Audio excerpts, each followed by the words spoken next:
Folks, welcome back. My name is Rudy. You're watching Alpha Investments. And yes, I swear every 3 to 6 months, this comes back around. Today is another one of those bittersweet videos that enough of you have reached out to me asking for a comment or feedback or to cover it on this channel. And once again, we're going to swing back around to this topic that we haven't talked about in about 6 months. And that is the accidental Ponzi scheme, the accidental failure of the LGS. We're going to talk about the pros, cons, full disclosure. Today, pretty much was brought to me because pretty much about 20, 30 people on my patrons had sent me a message saying, hey, there's this other small YouTube channel posted a video saying, your money, it's your money, but no product. And honestly, he's got that nice dry sense of humor and kind of bluntness. And I'd take the guy to Taco Bell. I don't know if I'd buy him a party pack yet. I don't know him enough. And he pretty much is discussing that what's happening going on with another LGS that's failed. And I want to give you all the opinion, the backstory, and why these stories and why these things keep happening. Some of it is the LGS's fault, and some of it is the overall. Again, we went through a 2-year shit bear market. And pretty much anyone out there who wants to open an LGS, you're a moron. Because you're going to commit your life to taking something you love, convert it to a business, so it's going to ruin your hobby. Number 2, you're going to work so many hours and deal with so much stuff you have no idea. Essentially, you're going to make less than minimum wage. And then number 3, you're going to incur a lot of financial risk and all this kind of stuff for very minimal gains. Wow. Best business ever. So today, some sort of clutch games or cards or clutching games and cards or something. You can Google it. I'll link the guy to the other YouTube video. People just want an opinion on it. I'm going to give you an opinion. Essentially, a lot of these people and a group of them said, hey, Rudy, me and all my friends, we pre-ordered things on here, and they're essentially not giving refunds. There's nothing we can do. Apparently, some people, I guess, paid cash. Some people paid credit cards. Some people, I don't really know the details. Maybe some had store credit. I don't really know, and that's not really the point of this video. The point is, why does it keep happening? Why are LGSs taking all these customers' money months in advance, and then all of a sudden these stores disappear with all the customers' money because they become insolvent? And that seems to be a very complicated yet very simple thing that a lot of the public doesn't understand. The public believes that LGSs, so first, I'm going to give you guys a backstory here. I'm not going to defend whoever these people are. I'm not going to promote them. I don't care. I'm just going to tell you, let me explain how this works, okay? We are in a society that where every few weeks there's a new release of something. If you're involved with all these card games like me across the board, there's always a constant release when you carry so many different product lines. You know, I've been on YouTube for almost 9 years and ran over 500 sales from all kinds of card games that have done great, that have done shitty, that have gone to zero, that's gone to -0, that your ex still plays with me on Wednesdays. And you have to understand, distribution and the way the system in the spider web works is distributors require you to take these numbers 30, 60, 90 days in advance, sometimes longer on newer, smaller CCGs. And what happens is these small card stores around the country and world that are started mostly by people who love the cards, there's not an intent to defraud at the beginning, but as time goes on, they just simply sink because they realize the cash coming in versus the outflow. If you're monthly, you want me to go into the Rudy phrase? If your outflow exceeds your income, your upkeep will be your downfall. Okay? And what happens is, as these people pay employees and overhead, that money from customer deposits slowly gets burned away. And the way they pay the distributor from that release is essentially they start taking the next pre-order and collecting new payments to pay for the previous release from the distributor.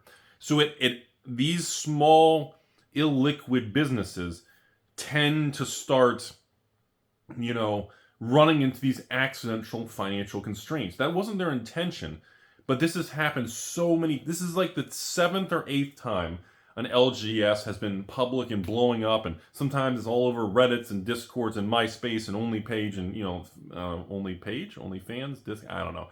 It's all over the place, okay? And it happens because, again, the public believes there's so much money in this stuff, and there's not, okay? If you're selling magic, like me, sometimes you finally get a set that goes up, you can sell it and make a profit. Once a year if you're lucky, And then, of course, at that time, people on the internet think you're the bad guy for scalping. Then the other 11 months of the year, you're selling products either break even, maybe you make $5. It's so minimal. It's a very nasty market. But the public believes that stores and evil Rudies and all these stuff, we pay some secret special price and we make hundreds of millions and billions of dollars. And it's never been true and it never will be. So once again, I think the last time I covered this, what store was that? Tap to Blue, right? No. Wasn't that?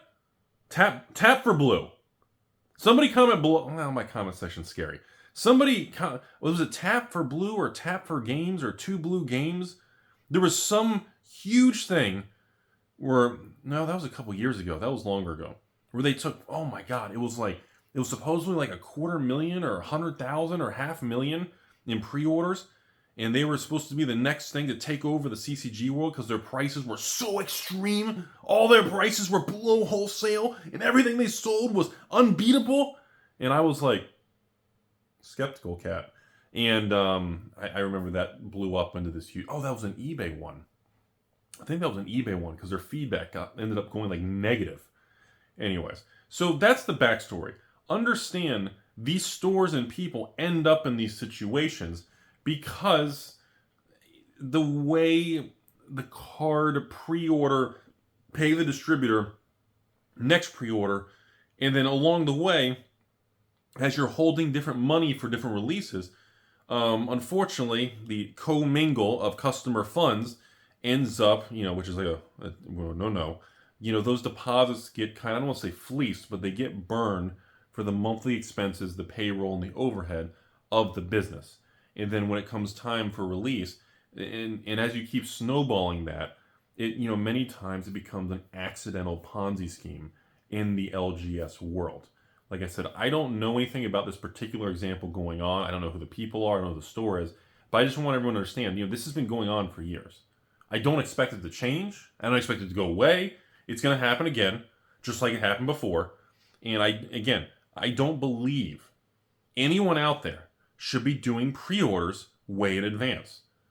I've said that for 9 years on YouTube. Pre-orders and all that stuff is a very shaky thing. When I run Rudy stuff and things to you all, I sell stuff. I try to do it within a week or two of release at the most. So if it comes out, in 2 Fridays from now, I'll run the sale the Friday before. I try to keep it as close as possible to make sure there's less variance and less risk or surprise print run cut or something bad. And even then, even me trying to keep it like that, there's sometimes problems happen. So when those problems happen, or if the market skyrockets or the market tanks, you're going to have to deal with, like I've told you all in the past, when you deal with the public and the customers, that teeter-totter is always going to be somewhat unfavorable to the LGS person. If you sell, I don't know what a good example is, Lord of the Rings, okay? And Lord of the Rings skyrockets. And then you sell it for a higher price because you go, oh my God, I can actually make money this month. The internet is going to use that against you and say you're an evil scalper. If you sell a product and it tanks, now you're unloading garbage and you've hosed all your customers. So no matter which way it goes, the people who are not happy with that store or happy with a Rudy or happy with a content creator or a distributor, they can spin it in a negative light.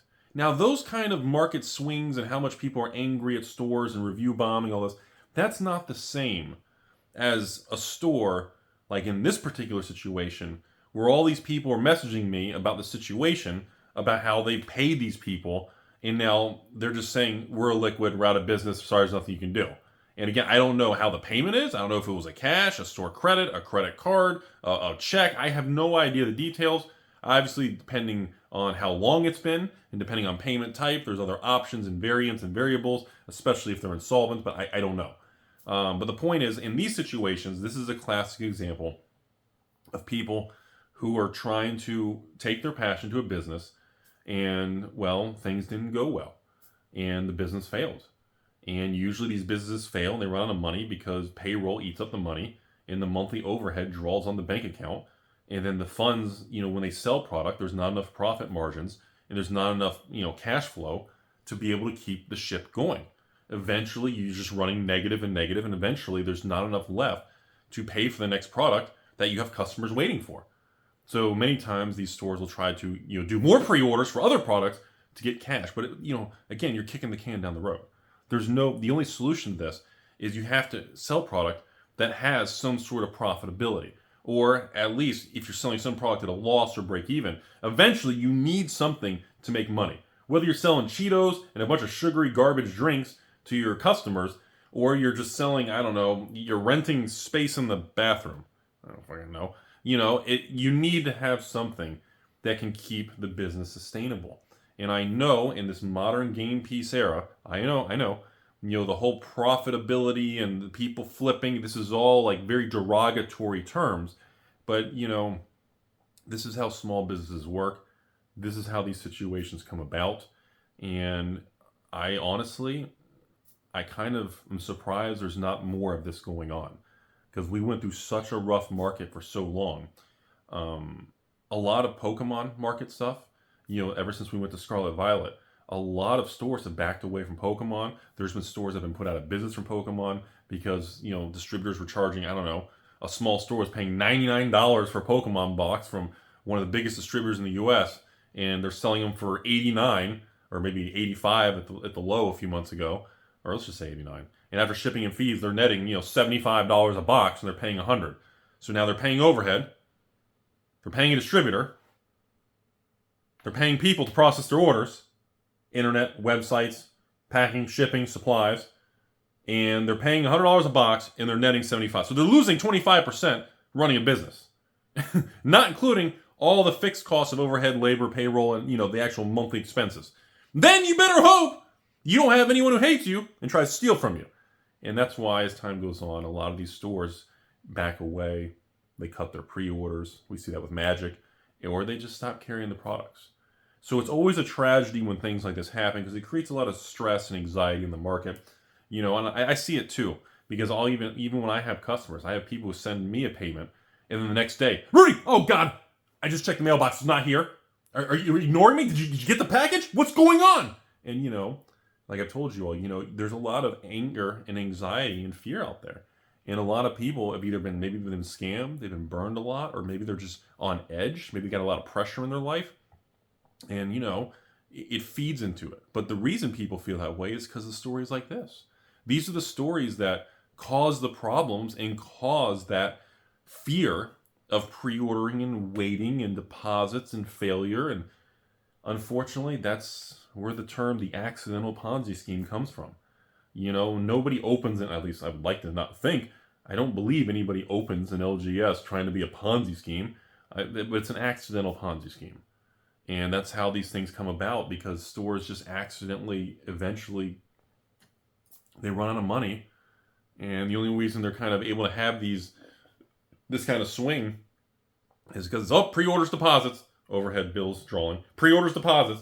And, without an actual, when you zoom out, if you do not have a climb in the bank account or a climb in solvency, you don't make it. And eventually things fall apart. So obviously, for those of you out there involved in this, I don't know if it's hundreds of people. I don't know if it's in the thousands. I don't know if it's one person. I know it's at least one guy plenty on there. And, assuming I don't know the details, hey, obviously I always recommend the first thing you should do is reach out to any card company, try to reach out or communicate, send them a message, obviously give them time to reply. Don't, say, oh, you ignored me, didn't reply in a few hours, but give it a day. And honestly, it could be a ton of people blowing them up. Maybe you need to give it a week or two. But if you don't hear anything and you keep waiting and it goes past multiple weeks or 30 days, and I believe maybe their website gets pulled down or their social media gets pulled down, or everything goes dark, that's usually a sign they're giving everyone the middle finger and they're leaving. That's usually a sign they're getting blown up and they're getting overly attacked. So they start to kind of go dark and they kind of disappear. Everything kind of blacks out, kind of disappears, and you just hear nothing. And again, just like Wall Street, radio silence, and the less you know, the fear takes over and everybody just assumes the worst, because historically that usually means that's it. So obviously, folks, if you're involved in this, try to reach out to whoever these people are, or the store, or if they have a website or social media or an email. I don't know if it's there, maybe if it's active. try to communicate. But if they're just not going to do anything, and I believe in this particular example, at least the guy making the video on this just straight up said that we don't have any money, we're broke, we can't give a refund, everything's just gone. So based on that kind of wording, that tells me there's probably a good chance a lot of these pre-orders may be local to this particular area, and it could be like cash or store credit. So when they say there's no refunds, we don't have any money, that tells me it may not be digital payments or may not be PayPal or anything. So if it was a local store like that, if that's the case, I don't know what recourse those customers are going to have if the company becomes insolvent and they're an LLC, which I believe from that guy's video they are. At that point in time, then you're out. The money's gone. They hose those people, and it's a terrible thing. And these kind of things, they do happen. If you guys want to see one of the other videos I did on this from the last time, or at least another time we had a store and LGS kind of go nuclear. I remember you can go on YouTube, you can search Alpha Investments store goes out in blaze of glory. I think that was the Tap Blue, the eBay one that went out in the blaze of glory, and that was the one that took like hundreds of thousands in pre-orders, and then they ghosted everything, and their eBay got banned, everything went negative. That was the blaze of glory one. I remember that one. That was a real big one. There were some other ones over the last few years. I can't remember the names. But as the market turns and moves forward, most likely we may see some more of these, but it may, the better the market is, you don't see this kind of thing as much. Because if every product comes out and a store pays $99 for a box, and they can sell the box for $149, and they can actually net $30, $40, on a box of cards, that's considered a big profit margin in this industry. I know, right? That'd be if I can make $30 to $50 on every item I sold, you wouldn't see me right now. I'd be a billionaire on the volume of boxes and the tens of thousands of boxes I move a year. But the real world, it just doesn't work that way. But in better markets, the margins tend to go from negative back to positive. Where in bear markets, like the last 2 years, where everything falls apart and everything's a disaster, like when you go on TCG Player, you see a lot of my store is trying to sell this, but it's so much cheaper here. Why would anybody buy from that store? And you see those panic selling because some stores are willing to just dump at a loss and other stores aren't. So you start to see that separation of the stores who are desperate to get money and get it off their books versus the stores, which are usually older, longer, more established stores. They just kind of sit back and they kind of just go, wow, look at these idiots. Kind of the Rudy approach of things on doing this stuff long term. But most stores don't make it through more than one market cycle. Most LGSs, usually most stores open in the boom. Like I remember in distribution when a lot of the distributors stopped accepting new accounts in 2021 because they were getting 10, 20, 30 new account applications a day wanting to sell Magic and Pokemon in 2021. And they actually shut off multiple distributors shut off new account acceptance because the volume because again, the stronger the market, everybody just sees free tendies and free money. And now, of course, coming out of 2022, 2023, most of those we're not accepting new accounts are gone. And the amount of people wanting to open new accounts and do the card world and distribution is very, very low because, well, simply put, if a product comes out and Karlov Manor collector boxes are 188, let's say, or 185, or high volume, 183? I don't fucking know. And let's just say you're paying one, and TCG Player goes from 210 and collapses now to like 175 plus tax. You can go on TCG Player, buy a Magic, the newest collector box for 175 plus tax. You're going to pay 193 shipped. So you're literally going to pay almost identical pricing as a store. And now you have no labor, no overhead, no payroll, no risks, no liabilities. And that's why, same thing with Pokemon. Why are you going to pay $95 or $100 a box for a low volume Pokemon store when you could just pay the same price online?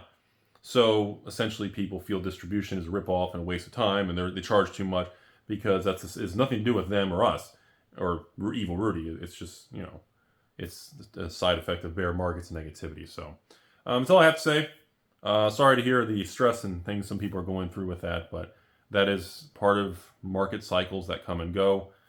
Stores fail, and unfortunately, usually the last-ditch effort of a store failing is usually pre-orders or trying to get deposits and cash and things like that. And then they kind of disappear. So good luck to the people involved in this. That's my feedback on it.